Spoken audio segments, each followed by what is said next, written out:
But I want to start with a lot of thanks. I want to thank June Hollingshead, Catherine Ferguson. Where's Catherine? Thank you, Catherine. And Gina Deebly for getting my messages out. I posted something on the Edison website on, I believe it was the 24th, a message to the faculty prior to the meeting. I posted something on March 28th, April 1st, I think April 4th and April 5th. So I know that the press is frustrated with me that I'm not talking to the press, but I am trying to get out on the website. So if you want to hear what I'm saying as chairman of the board, just one member of the board, not speaking for the board, I'll try to the extent I deem it appropriate, continue to do so on the website. But thank you very much to you folks for helping me get it out, because it was like we were trying to get things out real quick, and I know it was hard. Thanks to all the folks at Edison that I spoke with and took time to speak with me. I spoke with Tracy Galloway, who's closest to the donors, and I know it's been tough for her, and I think she's been doing a great job kind of navigating through that, and I appreciate it. Head of Finance, Gina Deebly, I was trying to get some financial information. I appreciate that.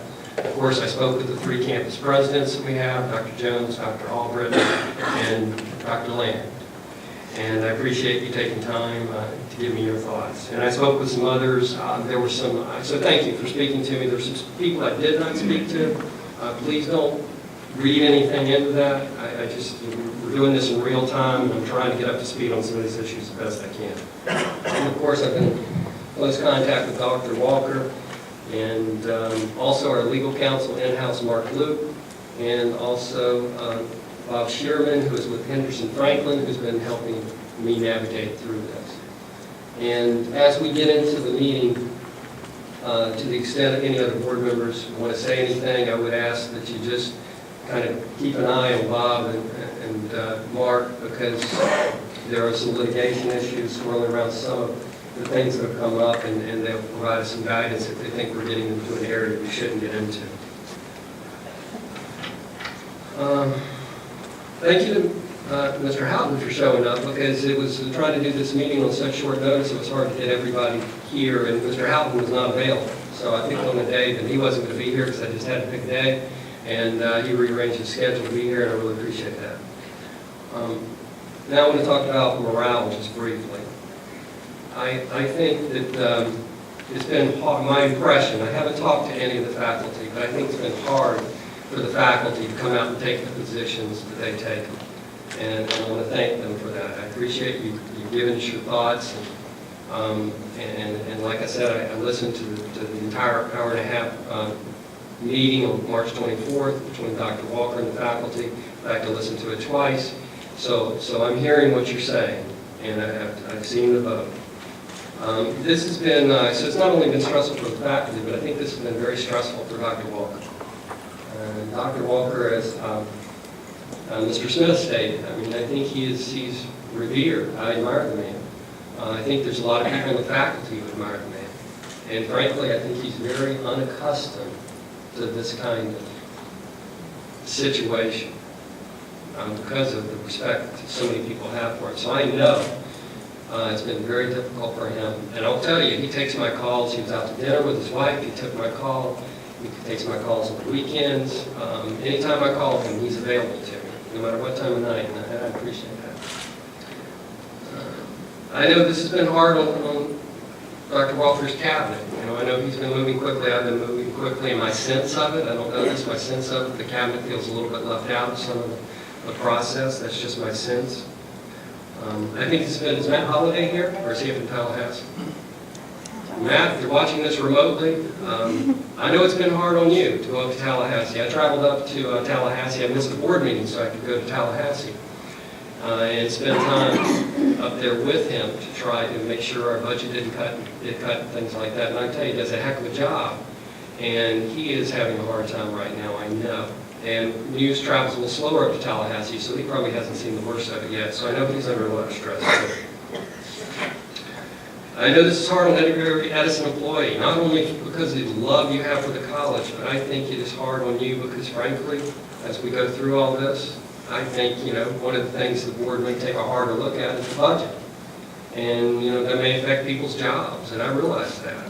And so this is a very complex thing we're going through. And I know, I haven't talked to any board members because of the sunshine laws, but I know this has been very hard on each and every board member.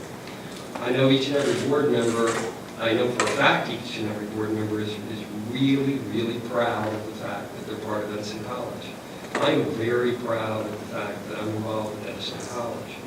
And it is very hard for me to deal with this, what we're seeing in the press, because I am so proud of it. And I think it's a wonderful institution. So I appreciate everybody putting up with this and going through this. Now, I give you my perspective as chairman. My perspective, Edison State College is Southwest Florida's largest, most accessible, and most affordable institution. I think it's a key component to the economy of Southwest Florida, not only because it trains and retrains the workforce, but frankly, due to our growth and due to our size, which in large part due to Dr. Walker, we employ a heck of a lot of people, and if you just drove here today, you saw a lot of construction going on. You don't see a lot of construction going on in Southwest Florida, so I suspect we are a godsend to the construction industry as well. This college, in my opinion, is very important to Southwest Florida, and in my opinion, Southwest Florida is very important to this college. We're not paid to do this, and I think that puts us in a very good position, a uniquely good position, to hopefully make some big picture decisions. We're not here to get into operations, but to make some big picture decisions that will help us going forward.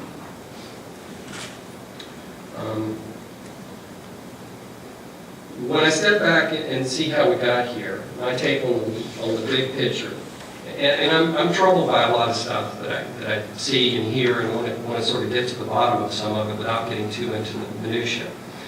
But everybody's got to understand this institution has grown, again, in part due to Dr. Walker, but also due in part to the economy. When the economy goes down, more people go to college, so we have more and more people. So we've explosively grown. Now, all colleges have grown because of the economy, but not like us. I think we're the fastest growing. I'm not sure of this, but I think we're the fastest growing state college. We're the college in the state. Explosive growth. Now, I'm in the private sector. When I have explosive growth, I have an explosive amount of money coming in to pay for that growth. We don't have that here. So we have a unique combination of explosive growth with limited resources, more and more limited resources. And I'm not saying that any of this is what I want, or we don't need to fix things. I'm not saying anything like that. But frankly, from a macroeconomic point of view, it's not that shocking that we're going to run into some problems when you have so much growth and so little money to deal with that. So I'd like to think that we will look back in a couple of years and view what we do and hopefully make some good changes as changes to fix some growing, I would say significant growing things that we're going through. So I think what I want to do, and again, I'm not speaking for the board, but what I want to do is take I think, genuine concerns of the faculty and use them as a springboard to take what I think is a very good institution. And I think almost unanimously the speakers have agreed with me. And I think everybody in the audience thinks this is a very good institution. Use the faculty concerns and make it as a springboard, or use it as a springboard to make this institution even better going forward. So those are my comments. What we have on the agenda is three things. We're going to hear from the faculty representative, we're going to hear from Dr. Walker, and then we're going to, I think fairly briefly, run through some possible agenda items to go on the April 26th agenda. I know it seems like we're moving slowly, but our job is to look at the big picture and make big picture changes if any changes are necessary, and not to get caught up in urgency or anything like that. That's not our job.